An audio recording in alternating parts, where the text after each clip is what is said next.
We do start our show, though, with unfortunate news out of the WNBA. Caitlin Clark announced today that she will miss both the three-point contest and the WNBA All-Star Game this upcoming weekend in Indiana after re-aggravating a groin injury in that final minute of Tuesday's win over the Connecticut Sun. Clark had missed 4 games and the Commissioner's Cup final with that groin injury earlier this month, and now will be out for this weekend's festivities, which really stinks for fans, but you know that if there was any way that she could be out. Adam Silver was just watching the WNBA's Golden Goose claims that she lacks the another injury has prevented the All-Star Game from.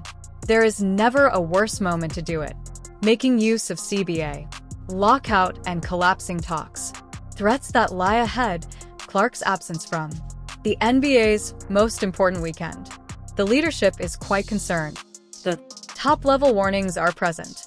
Do you think Adam Silver has a right to?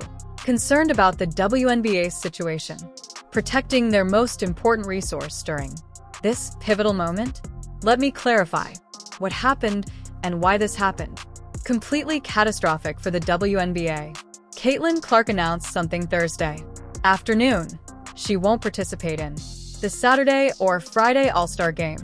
3-point shooting after an enraged. I injured my right groin on Tuesday, but this is the kicker. There is nothing like this weekend. This is happening right in the center of CBA talks that could determine whether the WNBA will have a 2026 season.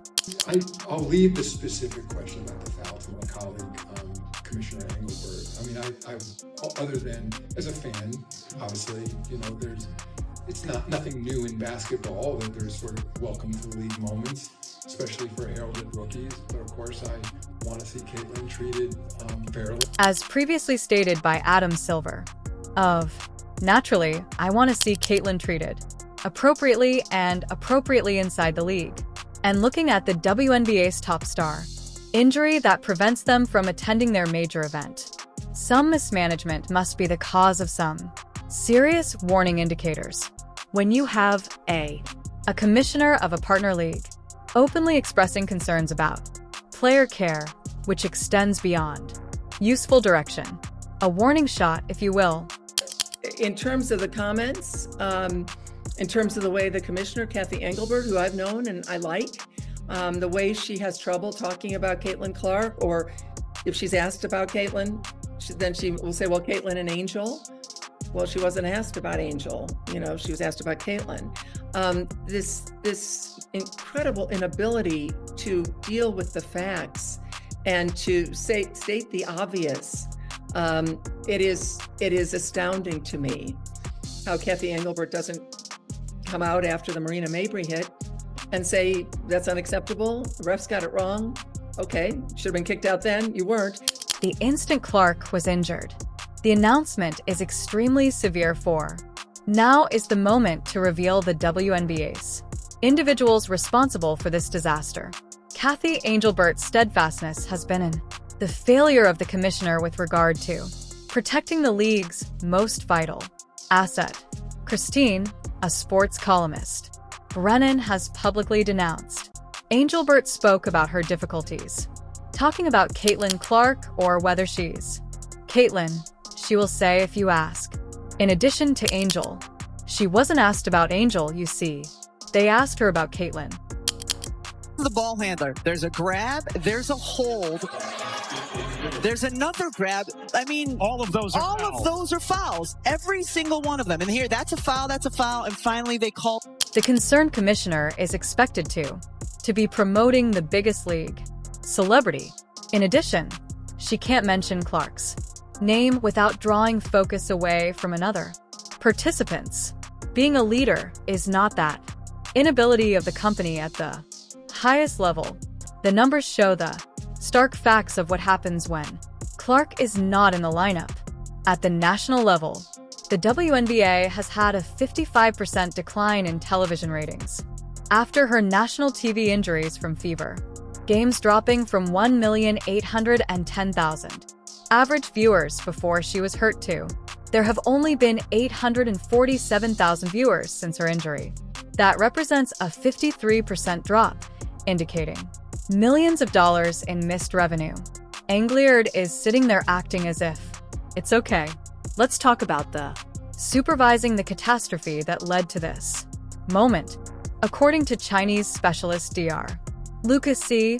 Hafer, and gamers have persevered. Since the first day, there have been 141 injuries. There are just 179 players active in the teams, and the league only played 44 games apiece. Fragment. The math is insane.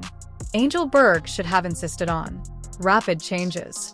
Nevertheless, she is showcasing the Silk's complete suppleness. Attire when handling this emergency. Who is played 9 years in Indiana and now on the staff. And that's a live shot now. Okay. The officiating has been so subpar that Rebecca Lobo, a legendary WNBA player, criticized. At a game, officials stated, "There's a hold, a grip, and another. Take hold. After all, those are all fouls. Every single one of them. Next, that's a foul." Clark said, was repeatedly fouled without phone conversations. When the legends in the game are real-time public criticism of officials. TV isn't only terrible. Officiating is a systematic failing. Clark's coach himself has been forced to. The officiating should be called out often. Disaster. Stephanie, the Indiana Fever's coach. Regarding the WNBA referees, White stated, "I think she got fouled. I think it's..." The latest occurrences have been absolutely ridiculous to us throughout the past few games. Currently, our workforce has been very unimaginable. When coaches employ expressions like unpleasant and disrespectful, that's not. Yelling is a sort of competitive whining. The organization's failure. The game is fast now. Things are happening quickly. Everybody's getting better, except the officials. So we gotta find a way to remedy it. I mean, you've heard every coach talk about it, so I don't know what the answer is. The most severe critique of after the Connecticut game, officiating. The Sun game, where Clark was continuously targeted. White claims that everyone's getting better, except for the officials, during a protracted outburst that called. Tuesday's referees were dismissed for failing to maintain control of, condemn the league, the match, and authorities as a group for not improve. That you guys as an organization are doing. I mean, you're speaking out at this point, but anything more that you are doing or you hope to do to engage in the league and addressing these issues with the officiating that you've been very vocal with? Yeah, I mean, I think every year when we have our league meetings in the fall and in the spring, we say the same thing over and over and over. And nothing has. She continued, every year across our league, spring and fall get-togethers, we say the same thing over and over and over, with no change in sight. That's a coach publicly stating that it is known to the league that officiating problems for a long time and has done absolutely nothing to rectify them.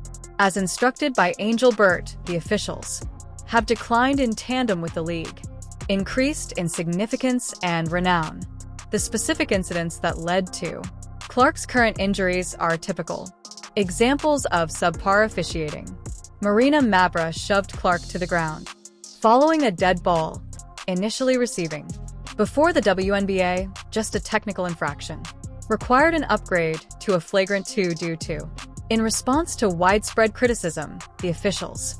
The call could not be made in real time, and only made the change following. Publicly humiliated. Clark's. His brother Colin charged the authorities with, on social media, tweeting, "Make no. This is on the referees after side." Witnessing his sister get hurt because of poor game management. When family participants are publicly critiquing the league's officiating isn't only annoyance. A family is watching. A loved one suffers injury because officials refuse to carry out their responsibilities. Angel Burt's response to these officiating-related worries have been utterly pathetic. When questioned about addressing complaints, Angel Burt said, "I find sitting there to be fascinating.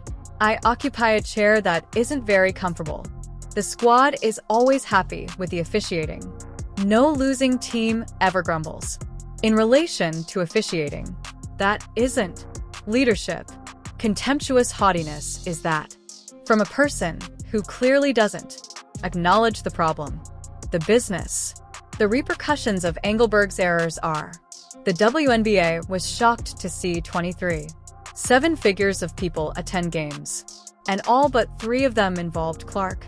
Of the games, most of the games, watch the WNBA games this season you have, ought to go down to number 15 to find for the first time, Clark is playing without a fever, essentially moving the leagues. Viewers and Engelbert can't even protect her. Revenue is also significantly impacted. ESPN experienced a 170% increase in the WNBA TV ratings when the viewership increases from 454,000, reaching over 1.2 million individuals on average in IWN's TV ratings in 2024 were 133% increase in comparison to 2023.